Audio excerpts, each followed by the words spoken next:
In our universe, there are many worlds, and here is where we talk about them. Welcome to Otherworldly Podcast. Welcome to Otherworldly Podcast, a place where we talk about all things out of the ordinary. I'm your host, Carrie California, and in today's episode, I wanted to talk about something a little bit out there that kind of touches on where we are in the world collectively right now in March 2022. With the pandemic and this now war in Russia, or Ukraine, I should say. I kind of like to keep my ear to the ground, so to speak, when it comes to like listening to what people are talking about in regards to like conspiracy theories, quote unquote. Really, it's like the truth, or at least some form of it. It's maybe like a whistleblower or something. I really don't know. That's my theory anyway on where this information comes from. Regardless, I did want to mention that I did come across some speculation regarding the internet that potentially that could be shut down altogether quite soon. Naturally, tensions are pretty high throughout the world between civilians and their respective governments. It's really a weird place to live right now, or a strange time to be alive, I should say. So essentially, I've been hearing these rumors about the grid being shut down, internet and telephone access, all of that will be completely shut down. You and I and people that you know, if they are in any way at a distance or don't live in your home directly, or if they're at a distance and you don't really get to see them in person or anything like that, you wouldn't have any way to contact your friends and relatives at a distance, which the idea of that, quite frankly, genuinely scared me a little bit. I don't know about you, but I've lost my job to this whole pandemic thing, and I'm kind of just been feeling pretty almost helpless in a way, just kind of like a fucking paper bag in the wind. Oh gosh. Anyway, so that whole thought process is kind of what led me here, where I had this radical idea where I was like, you know what, maybe I could just telepathically communicate with people in my dreams or in a meditative state, something or other. And that kind of got me thinking, in a world where that could potentially be our only hope or salvation to our last frontier, I guess, to unite and possibly maintain contact with one another, should the powers that be genuinely try to almost like just kill us off, because that's essentially what a lot of conspiracy theorists are pointing to right now. I don't really know. I'm sure there's a lot going on with, the people in power trying to wield their control in a kind of almost a disgusting state at this point in time. It's really, really unnerving. So anyway, I digress. Getting back to this radical idea of developing your telepathic ability to communicate with someone that you need to talk to in a dream form or a dream state or meditative state. So I started looking into this a little bit, and this might be something that I touch upon repeatedly throughout this podcast, because I think it's more than a one-part series. The first step in developing your telepathic abilities would be to decalcify your pineal gland.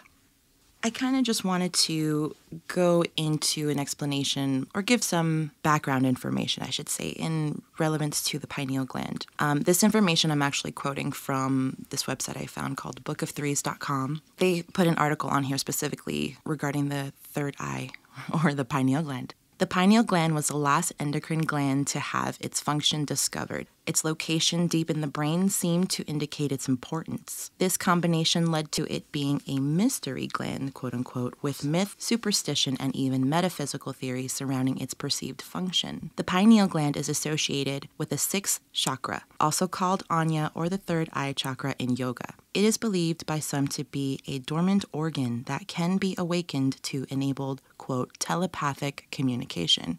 The human body has another physical eye whose function has long been recognized by humanity. It is called the, quote, third eye, which in reality is the pineal gland. It is long thought to have mystical powers. Many consider it the spiritual third eye, our inner vision. It is located in the geometric center of the brain. This correlates to the location of the Great Pyramid in the center of the physical planet. The pineal gland is about the size of a pea and is in the center of the brain in a tiny cave behind and above the pituitary gland, which lies a little behind the root of the nose. It is located directly behind the eyes attached to the third ventricle. While the physiological function of the pineal gland has been unknown until recent times, mystical traditions and esoteric schools have long known this area in the middle of the brain to be the connecting link between the physical and spiritual worlds. Considered the most powerful and highest source of ethereal energy available to humans, the pineal gland has always been important in initiating supernatural powers. Development of psychic talents has been closely associated with this organ of higher vision. The article goes on, but essentially that's more or less a little bit of information I wanted to give on the pineal gland, but just to sort of stress the significance of it. Additionally, I just had a comment that I found on Reddit where someone had written, "Consult your pineal gland" is a common saying in Discordianism.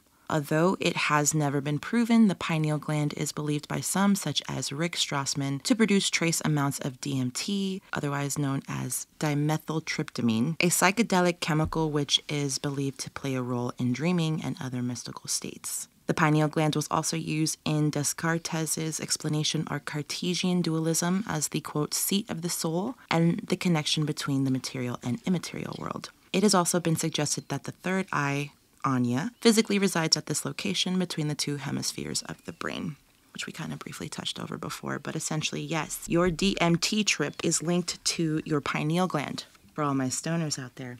Speaking of stoners, I have a special guest here that I wanted to introduce, the wonderful, lovely What's Cash doing, Mangy. everybody? My lovely wife, Carrie, California. How are you, girl? So you're joining the conversation now, but I've been talking about worst case scenario if the governments of the world decide to fucking just completely eradicate us and we had no form of communication. Telepathy is a very last resort that they really can't touch. It is out there, but if it's a last, worst case scenario type of situation we find ourselves in, it could maybe, I don't know, dare I say, save some lives, keep us in communication, whatever. The information you have definitely grabs people's attention because you could have no form of communication when it comes to the internet. I know people jump on Facebook and they have all sorts of suggestions like, oh, you should hit up Uncle Larry. That's not going to be there. That option is no longer going to be there. You're going to have to communicate telepathically or some other, situation, like whether you put a note on a fox or whatever. Put a note on a fox? Fox them, like in Robin Hood Men in Tights. Shout out. That's right. Yeah. Anyway. Right, so the idea was to essentially collectively, as a human race, to develop our instinctual, or if whatever the word I'm looking for is, telepathic abilities. That's it. The first step in that is to decalcify your pineal gland. As I was going over before, the significance of the pineal gland is that's essentially like your physical link to the spiritual world. Let them know. And I know I've spoken to you a lot about my dreams because I kind of have vivid dreams from time to time. I just kind of consider myself almost sensitive to certain informations that's out there in the world.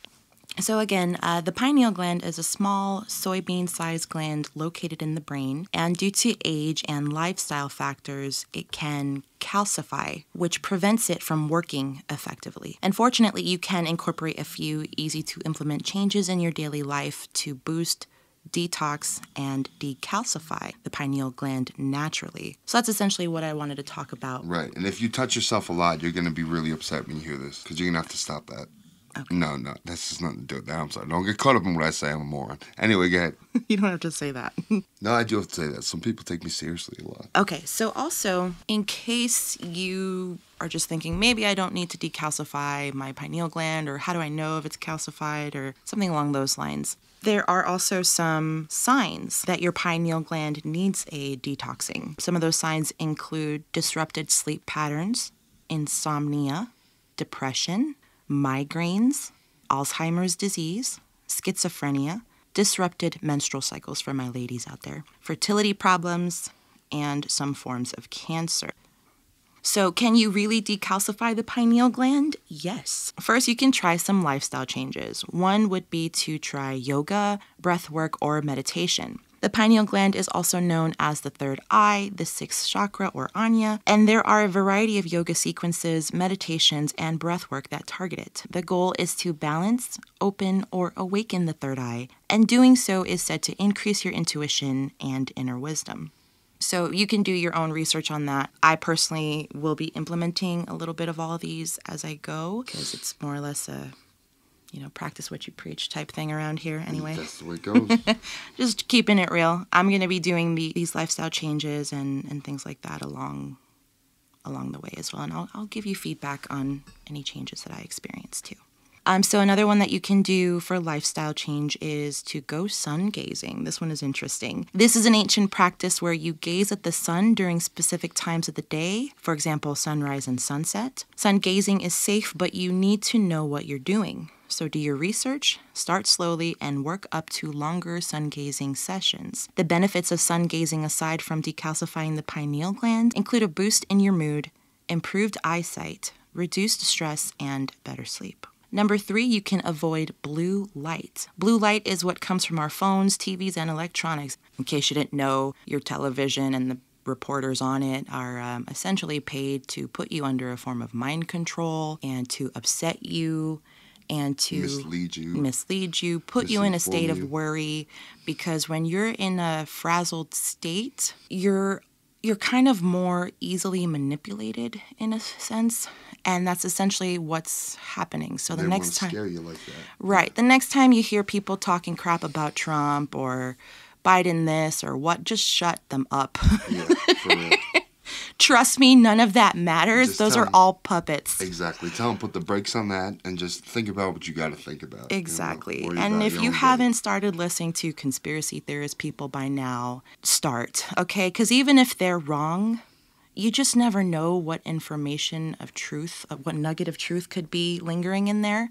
And people are shutting off this information because they don't want you to know. You can't be a square ass at the end of the day. You got to come to your own conclusions with everything. You can't just be misled by the media. It's a little deeper than that. It's the fact that we are being manipulated. We are being lied to. It literally is like a psychological attack to break you down. It's effectively what they're doing. That's what they want. Avoid blue light. Blue light is what comes from our phones, TVs, and electronics. Taking your phone to bed or watching TV shortly before going to sleep can disrupt your sleep-wake cycle. Put electronics away an hour or so before going to bed and wind down with reading a book or by doing yoga instead. 4. Get a good night's sleep. Proper pineal gland function means getting a full 8 hours of sleep a night, exposing yourself to natural light during the day, and shutting off electronics before you head to bed. The more you take care of yourself, the better your pineal gland will take care of you. And here's a big one, number 5. Ding, ding, ding. Ding-a-ling. Limit or... I love when you're laughing. Limit or eliminate fluoride. This is a huge one. This is the main factor that actually calcifies your pineal gland. So anyway, why? Because fluoride is a chemical and is even used as a pesticide that lurks in your tap water and toothpaste. Plus, the pineal gland attracts fluoride, which adds to calcium buildup and causes the gland to fail. Now, I don't know what you know, but I've heard conspiracy theories about fluoride being added to the water for years. Mm-hmm. And it begs the question, why? Oh, why do they tell you? Because it's good for your teeth. No, it is attacking your pineal gland. Mm-hmm. And you have to take that for what it is. We are under attack all the time. Right. Whether it's from sound waves, frequencies, radio waves, fucking tap water, right. Toothpaste, whatever. People want to worry about the war mind control on your television set. We're all under attack, and it's a large, jagged, bitter pill to swallow. Limit your fluoride intake by installing a water filter. Though do your research, because not all water filters are capable of filtering out fluoride. That's a big, big one that personally I can agree to. You won't find that at the shelves of your local Target or wherever. You're going to have to probably find this online and special order it. And then additionally, switch out your toothpaste to a fluoride-free toothpaste. And alternatively, if you would prefer, you can talk to your dentist about how to decrease the amount of fluoride toothpaste you use, although your dentist, everything he learned is questionable. I hate to say it, not to take away from your dentist or what they do or how good they are. It's just you have to question. Oh, I do.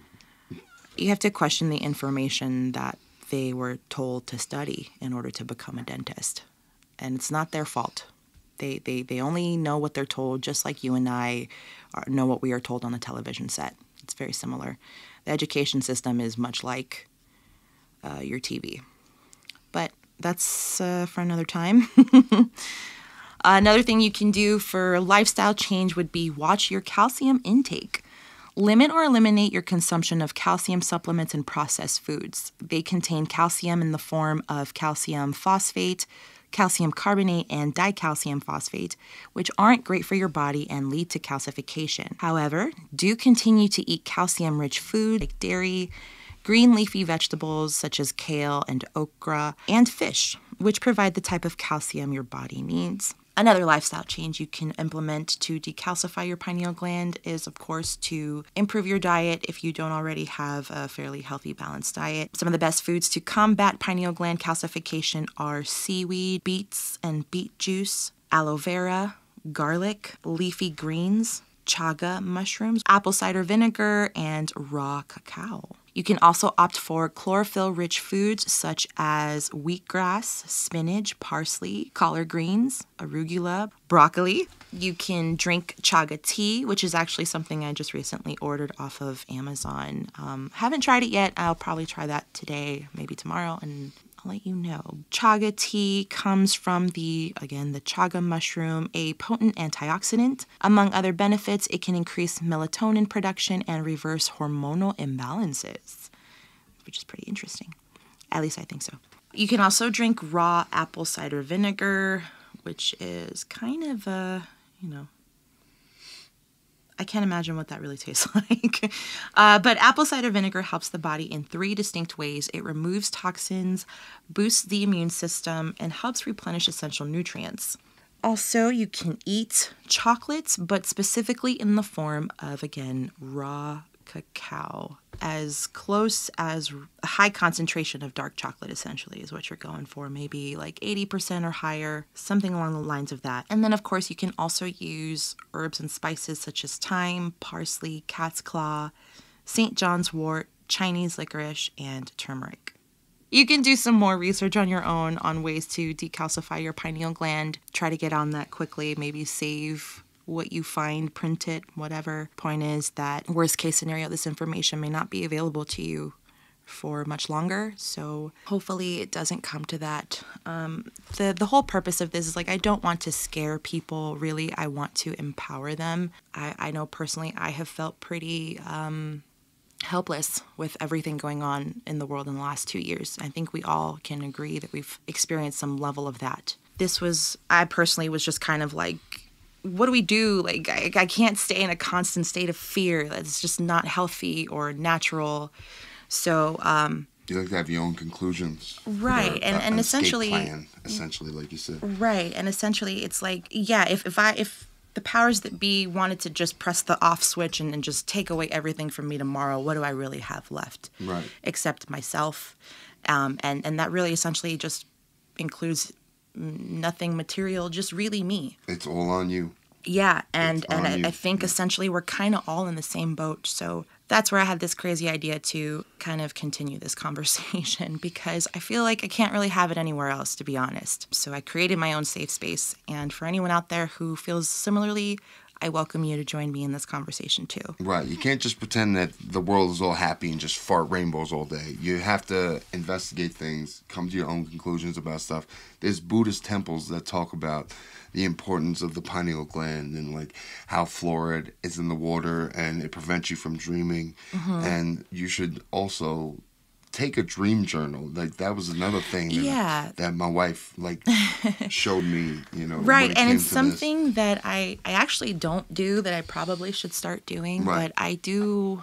Well, throughout the years, I've had some pretty intense dreams. Mm-hmm. I wouldn't go so far as calling myself.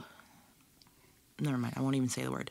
But essentially, I have intense dreams, and sometimes they come true in some form or other. So I don't think I'm any particular kind of special, but I feel like my wife has a dream, and she sees a face, and it goes, "That is your fate." And then she wakes up, she's like, "Oh, that was my fate."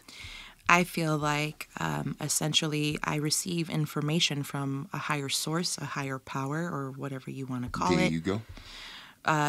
Oftentimes through dreams. So for me, this isn't too far-fetched. I don't know if there are more people out there that have similar experiences. If not, I feel like we all might have this ability within us, but it's just dormant, so we need to wake it up. But yeah, that's essentially what I wanted to say on this episode today. Thank you to my guest, Cash Mangy. Oh, thank you for having me. The pleasure is all mine. With his delightful Banter. There you go. Just, we want to call it something. Half the time, I don't know where you are. No, just but yeah, he's here to play devil's advocate, I guess, to my my otherwise out there ideas. I'm your pinky to your brain. Yeah. Mm-hmm. That's how it goes. Something like that. Yep. All right, folks. Well, I hope you're all safe out there, and I wish you well. Here is a virtual hug, so to speak, and lots of love out to you, and stay safe, and talk to me in the dream world. And don't crumble. Come to your own conclusions. Right. Lots of love to you all. Thanks for listening. That's all for today. Join us next week for another episode of Otherworldly Podcast. Thanks for listening.